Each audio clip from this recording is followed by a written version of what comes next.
నంద్యాల జిల్లా శ్రీశైలం శ్రీ బ్రహ్మరమ్మ సమేత మల్లికార్జున స్వామి అమ్మవారి దేవస్థానంలో ఆలయ కార్యనిర్వహణాధికారి ఎం శ్రీనివాసరావు ఇంజనీరింగ్ అధికారులతో కలిసి పలుచోట్ల విస్తృతంగా పర్యటించారు. యాంపీ థియేటర్, గణేష దహనం, గణేష సదనం, హటకేశ్వరం వద్ద గల యాత్రికుల సదుపాయం కేంద్రం, శిఖరేశ్వరం వద్ద యాత్రికుల సదుపాయ కేంద్రం, శిఖరేశ్వర ఆలయం మరియు సెంట్రల్ రిసెప్షన్ కార్యాలయాన్ని పరిశీలించారు.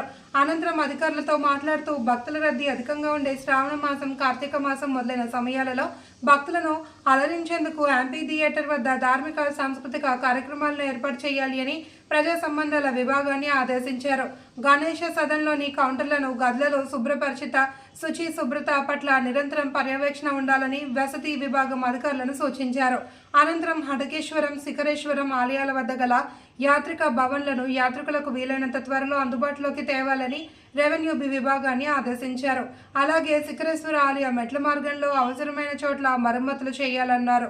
శిఖరేశ్వర ఆలయం వద్ద గల పుష్కరిణిలో పూడిక తీస్తూ ఎప్పటికప్పుడు పుష్కరిణి పరిశుభ్రంగా ఉండే విధంగా చర్యలు చేపట్టాలన్నారు. ఆలయ ప్రాంగణం పరిసరాలన్నీ పరిశుభ్రంగా ఉండేందుకు ఎప్పటికప్పుడు చెత్తా చెదారాన్ని తొలగిస్తూ ఉండాలని అధికారులకు సూచించారు.